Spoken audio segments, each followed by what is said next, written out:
खैर काउंटडाउन शुरू हो चुका है वर्ल्ड टेस्ट चैंपियनशिप का। कल हमने बात किया था बैट्समैन के बारे में और आज हम बात करेंगे बॉलर्स के बारे में और कॉम्बिनेशन क्या होगा। दो स्पिनर एक स्पिनर, जुड़े रहिए।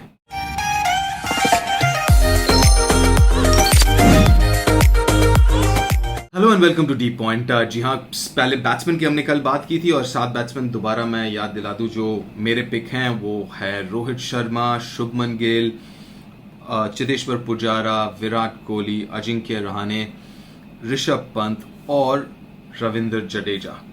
जी हाँ, रविंद्र जडेजा अनफॉर्चुनेटली हनुमा विहारी मेरे प्लेइंग 11 में नहीं मिलेगा मौका, even though he is been very very good. Let me be very honest and put it out there. Unfortunately मेरे हिसाब से 7 नंबर पे जडेजा। अब 8, 9, 10, 11 4 बॉलर। ओके, सबसे पहले सवाल ये उठता है कि 2 स्पिनर या 1 स्पिनर।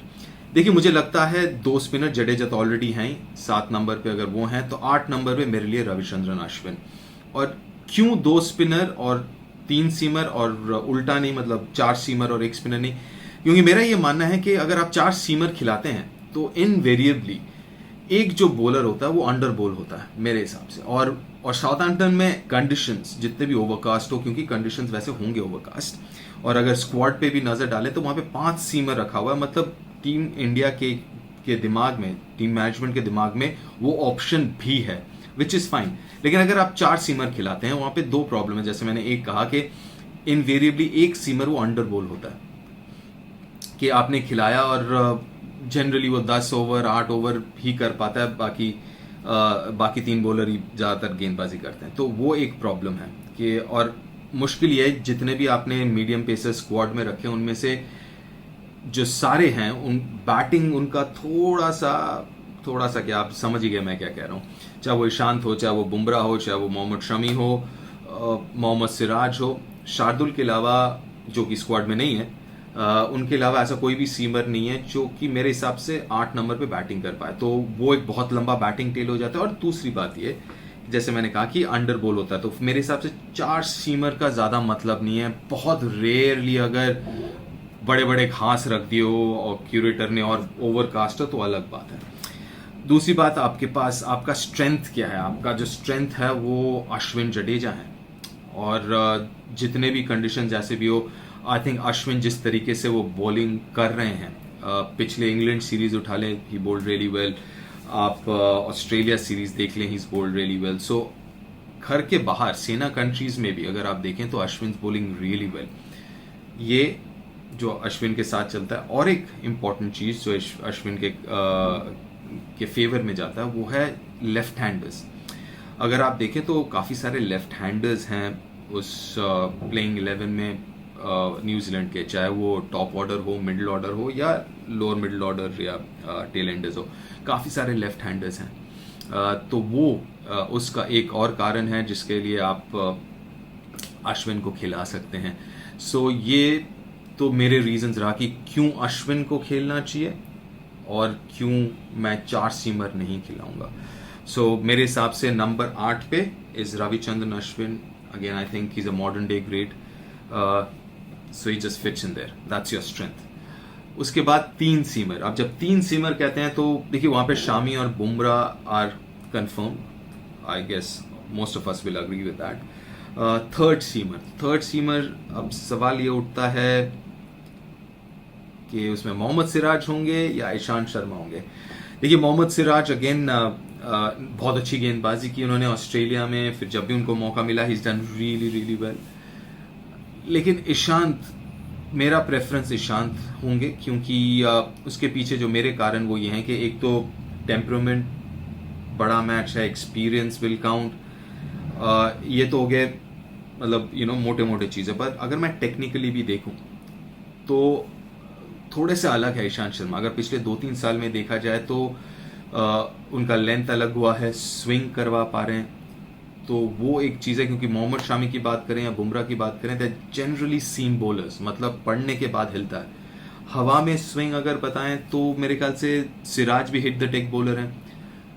तो काफ़ी हद तक ईशांत उस हिसाब से थोड़े से अलग हैं इन सब से। तो वो एक कारण।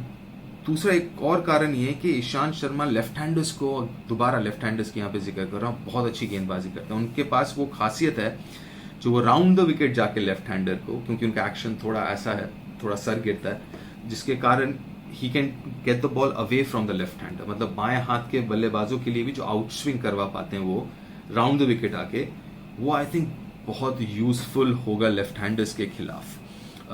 वहीं से अगर सीधा रह जाता तो एंगल के साथ लेग बिफोर आउट हो सकते हैं, बोल्ड आउट हो सकते हैं। वहीं से अगर स्विंग कर जाए बाहर की तरफ तो ऑब्वियसली कॉट बिहाइंड और स्लिप में कैचेस।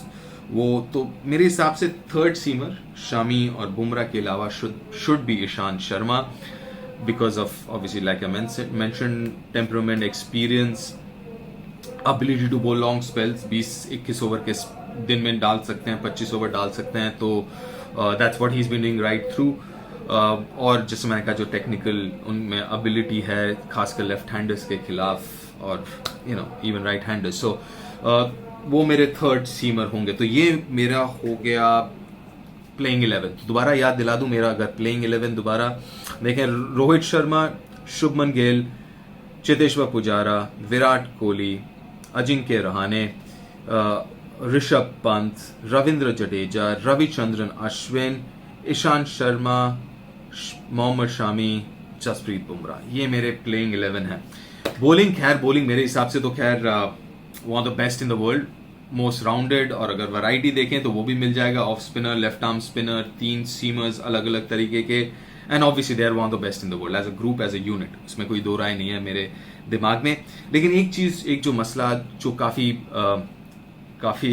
क्या कहूंगा has gone against the Indian bowling attack, वो है, और सबके जुबान में ये रहता है, वो है मिडिल ऑर्डर या टेल एंडर्स को कैसे आउट करें, लोअर मिडिल ऑर्डर और टेल एंडर्स रादर। अगर आप पिछले इंग्लैंड सीरीज की तरफ रुक करें तो वहां पे भी चाहे वोक्स हो, सैम करन हो, जॉस बटलर, काफी दिक्कतें दी भारतीय गेंदबाजों को, काफी अच्छी बल्लेबाजी की, और कहीं ना कहीं वो 2018 का जो सीरीज था मेरे हिसाब से India lost because the run scored by middle and low middle order and tail enders. वो मसला ऑस्ट्रेलिया में पहले रहा है, और generally that has been a problem, low middle order और टेल एंडर्स का।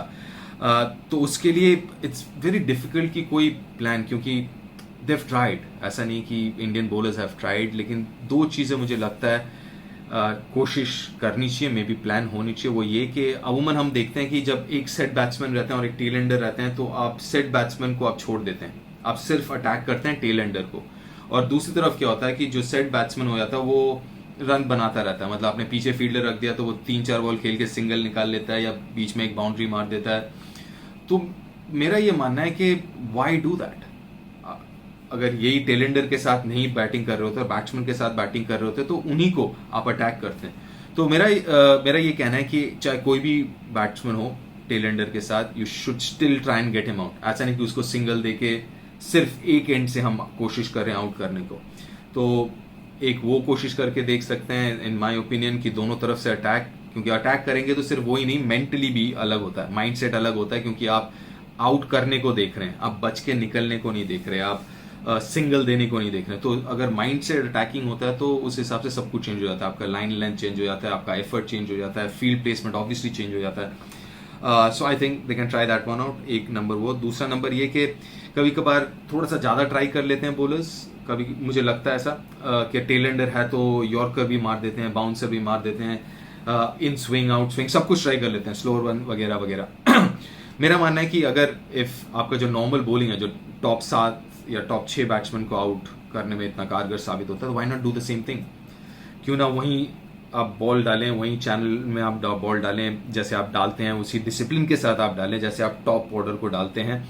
क्योंकि एक चीज हमको मानना पड़ेगा, पहले होता था कि टेल एंडर सही मानों में टेल एंडर होते हैं, लेकिन आज के दिन बहुत कम आपको टेल एंडर्स दिखेंगे जो जिनसे आप बैट से 10-12 रन उम्मीद नहीं करते हैं। जनरली सब आखिरी के कुछ बैट्समैन जो है उनसे आप अब आज के दिन में they know how to bat, they not that bad.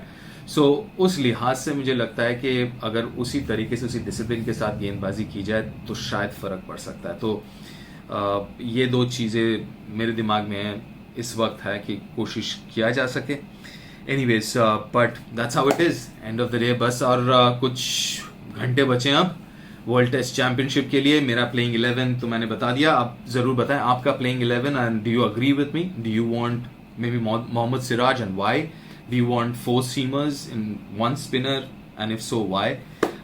बताइएगा कमेंट सेक्शन में. In the meantime do spread the word around, subscribe and share. Please do share if you like the video. And या मिलते हैं बहुत जल्दी. And I let you know, I might just do some live YouTube.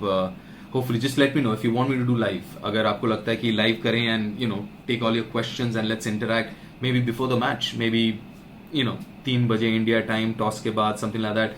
Let me know if you guys want to do it. Then we can go live on YouTube during the match, right? Anyways, I'll see you around.